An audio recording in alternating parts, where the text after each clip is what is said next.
Hello friends, आप Mukesh Goyal. I hope कि आप सारे बहुत अच्छे हैं। और फ्रेंड्स, आज हम बात करेंगे करंट का टॉपिक ही मान लो, क्योंकि अभी एजुकेशन पॉलिसी आई है और यहाँ से क्वेश्चन आने की बहुत ज़्यादा संभावना है। तो आपको ये लगेगा कि क्वेश्चन कहाँ से आएगा। ये क्वेश्चन जो यूजीसी नेट का पेपर 1 है, वहाँ पे जो हायर एजुकेशन सिस्टम है, वहाँ इस तरह का क्वेश्चन पूछा जा सकता है। मतलब जो नेशनल पॉलिसी आई है एजुकेशन पे, वहाँ से क्वेश्चन पूछा जा सकता है। दूसरा, जिसका सेकंड पेपर एजुकेशन है या पॉलिटिकल साइंस जिसका पेपर है, वहाँ भी ये पूछने की बहुत ज़्यादा संभावना है। तो इससे पहले आपको एक इन्फॉर्मेशन दे देता हूँ कि हमारे जो न्यू रजिस्ट्रेशन है वो ओपन है पेपर 1 के लिए भी, जो कंपलसरी पेपर है यूजीसी नेट का उसके लिए, प्लस जिसका कोई सेकंड पेपर इन्वायरमेंटल साइंस हो किसी का भी 89 जो कोड पे है उसके रजिस्ट्रेशन भी ओपन है। तो अगर आप विलिंग हैं तो आप रजिस्ट्रेशन करवा सकते हैं। तो अपन नेशनल एजुकेशन पॉलिसी के बारे में बात करेंगे फ्रेंड्स। बड़ा इम्पोर्टेंट टॉपिक है और मैं एक्चुअली में वैसे अगर आपको नेशनल एजुकेशन पॉलिसी को पूरा पढ़ना है तो MHRD की वेबसाइट पे जाए, वहाँ पे पूरा डॉक्यूमेंट आप पढ़ सकते हैं। लेकिन मैं इस वीडियो में आपसे वहीं पे बात करूंगा जो मुझे लगता है कि यहाँ से क्वेश्चन आने की बहुत ज़्यादा संभावना है। हम यहाँ बात कर रहे हैं, क्वेश्चन ओरिएंटेड बात करेंगे, ठीक है। तो सबसे पहले मैं बात करूं कि क्या क्वेश्चन है। तो ये सबसे पहले जो कैबिनेट जो है उन्होंने अप्रूव कर दिया है नेशनल एजुकेशन पॉलिसी 2020 को, ठीक है। और इसमें किस किस की ट्रांसफॉर्मेशन की बात की गई है, किस किस में रिफॉर्म करने की बात की गई है, स्कूल एजुकेशन और हायर एजुकेशन सिस्टम दोनों में। एक्चुअली में यहाँ से एक ऑब्जेक्टिव क्वेश्चन ऐसा बन सकता है फ्रेंड। क्या क्वेश्चन बन सकता है कि आप बताइए कि जो नेशनल एजुकेशन पॉलिसी आई है 2020 वो किस में रिफॉर्म की बात करती है। ऑप्शन ए में बना दिया स्कूल एजुकेशन, ठीक है। ऑप्शन बी में बना दिया हायर एजुकेशन, ऑप्शन सी में बना दिया बोथ, ठीक है ना। तो अभी तो आपको ये नॉर्मल बात लग रही है कि हाँ एजुकेशन पॉलिसी है तो सभी में होगा, लेकिन जब ऑप्शन का क्रिएशन होता है, जब ऑप्शन बनाए जाते हैं तो कन्फ्यूजन हो जाता है, ठीक है ना फ्रेंड्स। आप मेरी बात समझ रहे हैं ना। तो हमें फोकस करना है ऑप्शन पे भी, ठीक है। तो स्कूल एजुकेशन और हायर एजुकेशन सिस्टम दोनों की बात करता है, ये बात याद रखनी है। दूसरा जो आपका क्वेश्चन आ सकता है वो यहाँ से आ सकता है कि जो ये नई पॉलिसी है इसका एम क्या है। यूनिवर्सलाइजेशन ऑफ एजुकेशन, यानी कि एजुकेशन का क्या करना है, यूनिवर्सलाइजेशन करना है। ये आपको ध्यान रखना है, यूनिवर्सलाइजेशन ऑफ एजुकेशन। इसका क्या मतलब है, ये ऐसे क्या करेगा, ये जो प्री स्कूल है और जो सेकेंडरी लेवल है, याद रखना प्री स्कूल और सेकेंडरी लेवल, इन दोनों का जो GER है वो 2030 तक कितना हो जाएगा, 100%। ये एम रखा गया है, ठीक है। यानी कि यूनिवर्सलाइजेशन का मतलब सब में एक तरह से एजुकेशन की बात कर रहा है। किस किस लेवल से, प्री स्कूल में और सेकेंडरी लेवल में। याद रखना ये भी देखो इस तरह के ऑप्शन बन सकते हैं। देखो 3 क्वेश्चन यहाँ से बन सकते हैं। क्या क्या, पहला क्वेश्चन ये बन सकता है कि जो GER का टारगेट रखा गया है 2030 में वो कितना रखा गया है, 100% रखा गया है, ठीक है।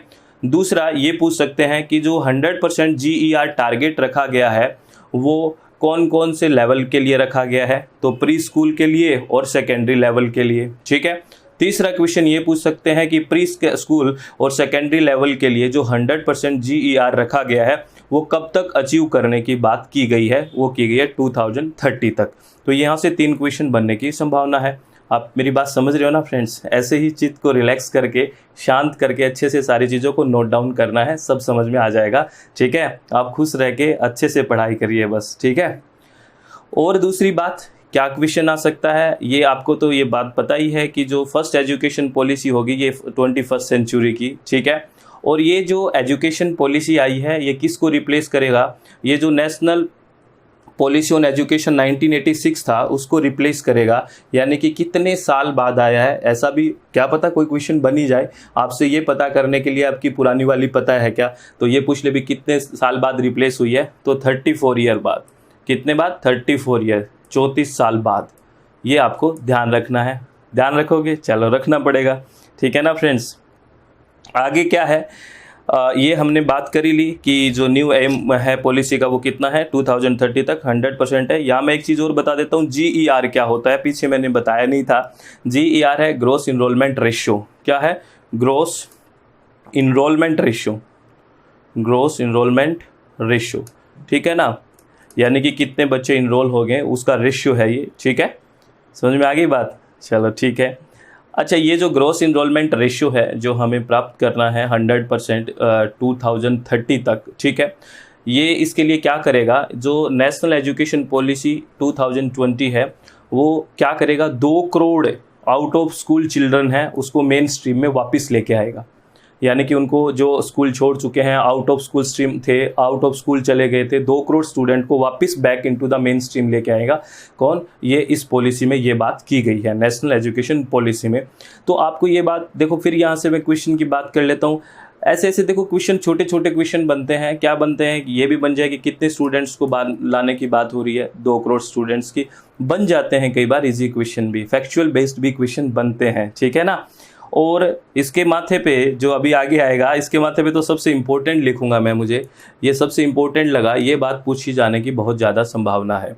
एक्चुअली में जो early childhood care and education था और जिसका जो अपना एक स्ट्रक्चर चलता है 10+2 का चलता था, ठीक है, 10+2 का स्ट्रक्चर चला आ रहा है, उसको रिप्लेस किया गया है। ये इसके माथे पे मैं वेरी इंपॉर्टेंट लिख देता हूँ, ठीक है। आपको ये पूछा जा सकता है कि जो 10+2 का जो स्ट्रक्चर रिप्लेस हुआ है वो किस स्ट्रक्चर से रिप्लेस किया गया है, वो 5+3+3+4 से रिप्लेस किया गया है। ये ध्यान रखना है, ठीक है ना। समझ में आ गया? ये प्री स्कूल हो गया, ये मिडल हो गया, ये सेकेंडरी और ये हायर, ठीक है ना, समझ में आ गया। तो आपको ये क्वेश्चन पूछा जा सकता है कि जो 10+2 का जो स्ट्रक्चर है वो किस से रिप्लेस किया गया है, किस स्ट्रक्चर से रिप्लेस किया गया है। तो इस स्ट्रक्चर को याद रखना है, 5+3+3+4, ठीक है फ्रेंड्स। और दूसरी बात ये याद रखनी है कि इसमें एज का भी क्या है। 5 वाली में क्या एज है, जो 5-3 का जो रखा गया है उसमें एज ग्रुप कौन सा रखा है, 3 to 8। इसमें 9, 10 और 11 यानी कि 8 to 11 हो गया। इसमें क्या रखा गया है, 12, 13 और 14। और इसमें रखा गया है 15, 16, 17 और 18, हो गया 4। ये 4 हो गया, ये 3 हो गया, ये 3 हो गया और ये 5 हो गया। तो ये है, ठीक है, यानी कि इस एज ग्रुप को शामिल किया जाएगा। समझ में आ गई? चलो वेरी गुड, ठीक है। ये बहुत इंपॉर्टेंट बात है, प्लीज़ रखना अच्छे से संभाल के, ठीक है। और क्या है, और क्या बात आपको याद रखनी है, जो इस जो न्यू सिस्टम में क्या करेंगे, 12 year of schooling with 3 year of anganwadi और प्री स्कूलिंग रखा जाएगा, ठीक है। जो 12 ईयर की स्कूलिंग होगी वो किसके साथ, 3 ईयर का उसमें आंगनवाड़ी और प्री स्कूलिंग का भी ऑप्शन रखा गया है। यानी ऑप्शन का मतलब कंपलसरी होगा ये न्यू सिस्टम में, ठीक है, ये ध्यान रखना है। और यहाँ पे इस जो पैराग्राफ है, यहाँ से भी मैं मानता हूँ 3 क्वेश्चन बन सकते हैं।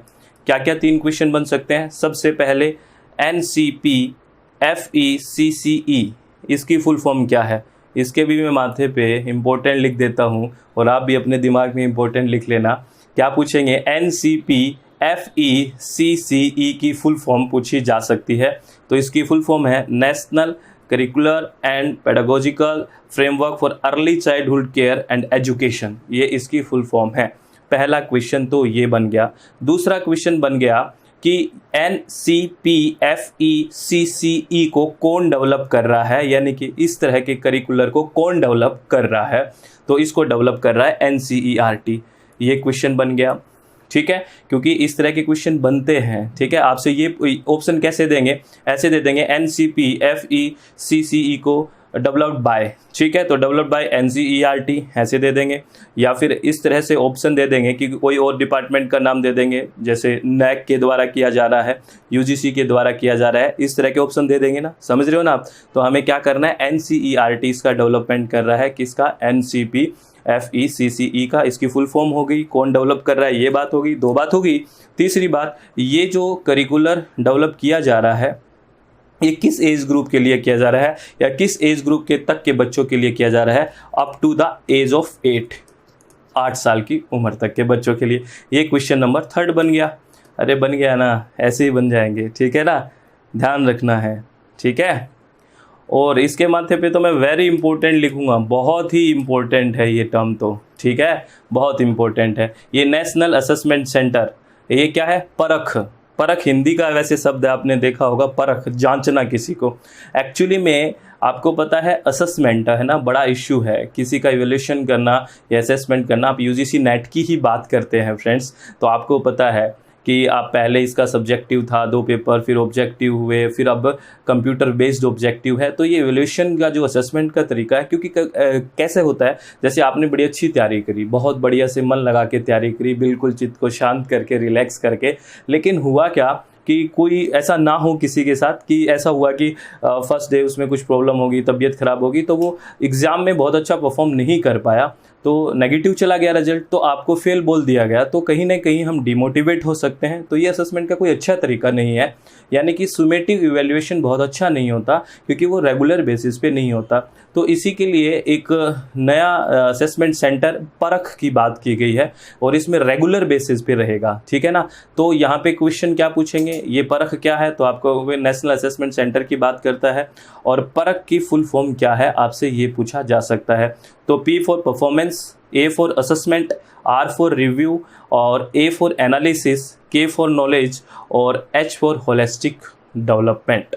ये ध्यान रखना है, यानी कि एक तरह से नैतिक वाली बात की गई है होलिस्टिक शब्द में, ठीक है, नैतिकता वाली। तो ये परख की फुल फॉर्म है, यही भी एक बहुत इंपॉर्टेंट क्वेश्चन बन सकता है, ठीक है।